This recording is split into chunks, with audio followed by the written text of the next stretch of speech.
Hello, hello, hello. I know it's been a little while, but I am back hot fresh with a brand new deck. I threw this one together. I've been wanting to build a Tana Tymna build for a little while, and I threw this one together last week, played about 5 games with it, and if you don't want to have friends anymore, just stick with me. I'll do a quick walkthrough on what I played and why it was so devastating. All right, let's get into Tana Tymna MLS.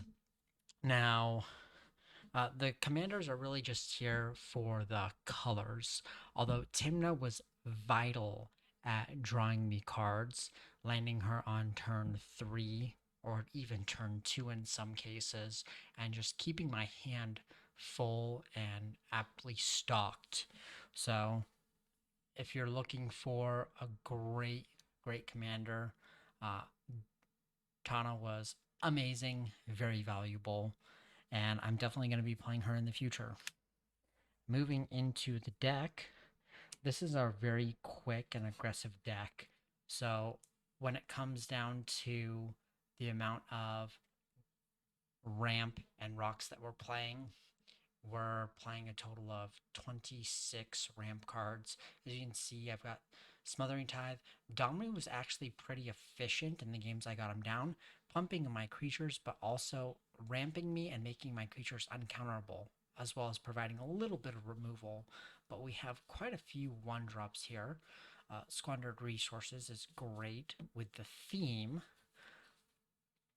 but going really hard getting into all the rocks that this deck will play. Here we have our foreign Golgari Signet. Playing a total of 26 rocks. So we are ramping very hard, very fast. And what are we ramping into, might you ask? Well, let me introduce you to the theme of the deck. We have our good mass land sacrifice. Nothing quite like resetting the board, breaking parity, and making our opponents cry all at the same time.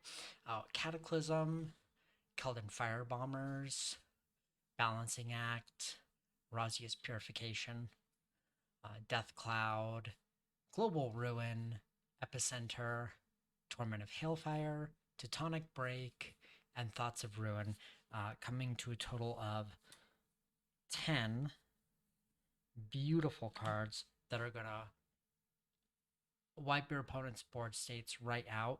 The ones that I have had the most fun and actually the most success with are Global Ruin, forcing players to pick a land from each basic type and then sacrificing the rest is phenomenal.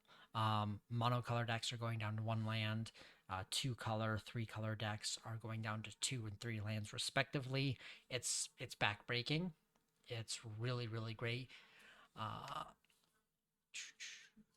Torment of Hellfire, just for your typical. We're not going infinite here, but we are going to make it big enough that they're going to lose their permanence. Keldon Firebombers coming down, making everyone get rid of all but 3 lands. And Razia's Purification, because it forces them to evaluate everything on the board. This is one of my pet cards. It's been phenomenal, making everyone just pick 3 things and then losing the rest. And of course, Death Cloud.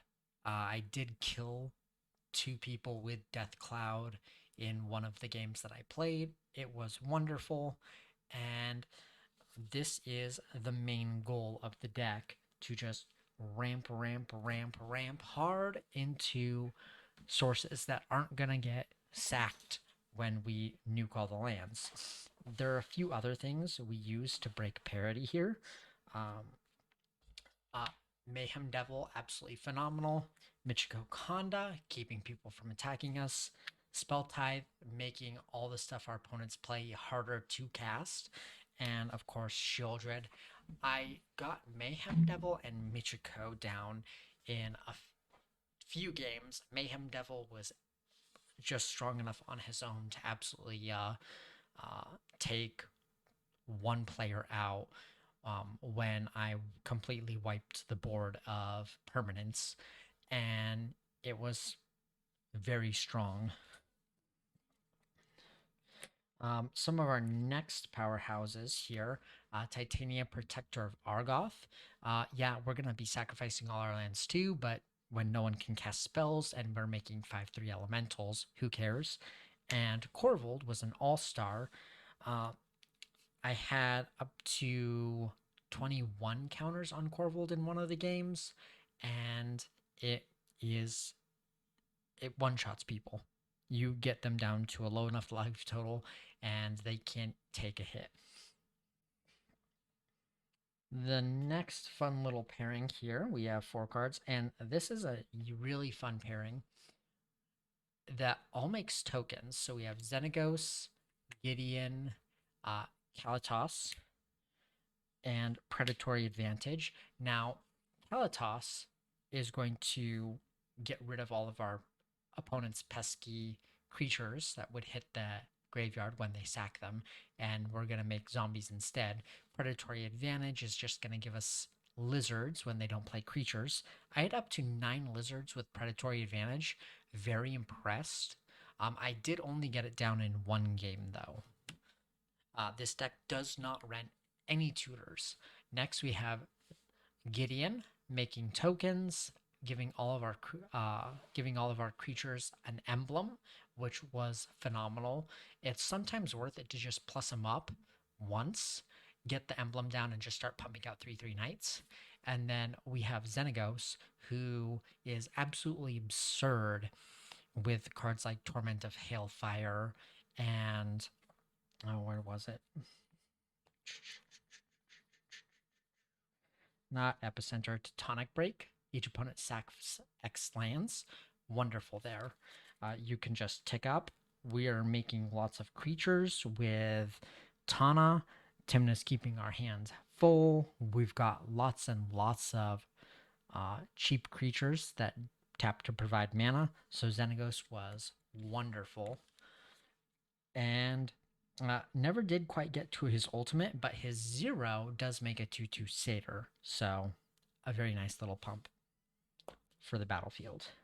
Our next 4 pairings of cards, we have Realm Razor, Tyrant Discord. Nasty little combo. Realm Razor enters, gets rid of everyone's lands. If we floated 7 mana and can cast Tyrant, one person's losing all their permanents. And they're going to hate you forever and maybe even quit Magic. So keep that in mind. And even better yet, we have Living Plain Elishnorn. No one gets lands but you, and if they try to play lands, they instantly die. Again, keep this in mind. If you play this stuff, you might not have any friends after the game is over. Well, the last little bit we need to talk about is protection and removal. So we're playing Aura Shards, Despark, Force of Vigor, Vanishing Verse. The Victus, I was very impressed with.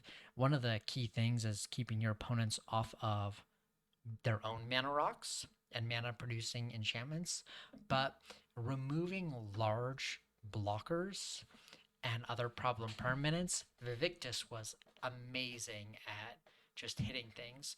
But Anguish and Making, Terminate, and then we move to our little counter spell suite. We have Veil of Summer, Trickery, Veil, Red Elemental Blast. I didn't play against a single deck that was running blue or tried to counter my stuff.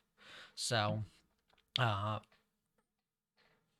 keep that in mind. Some cards here might be dead cards if you build this. Silence and Rager Captain. The tutor function isn't that great. More often than not, it was grabbing the Goose because Goose makes tokens that I can sack. But having a silence on a creature was really valuable. Finally, we have our land package. And I believe I'm only playing 33 lands here. 33 or 34, but pretty straightforward. Silent clearing, I am playing all of the canopy lands in color. And we have our fetch lands, we have our cycling lands. We just always want to be hitting our drops and ramping out quickly. And if we lose our lands, we're not even trying to get them back. Ancient Tomb, really good. But that is what I played this week. Got in about 5 games with it, and it was wonderful. But if you build this and play it, keep it in mind you might not have friends by the night's end. Thanks for watching. Let me know your thoughts and how much do you guys love Mass Land Sacrifice? Yes, I know obviously this deck would have been better with the new Turgrid, but I quite frankly don't have a copy of her, and she's better as a commander than she is in the 99, although she would have been very powerful here. You guys have a great night. See you later.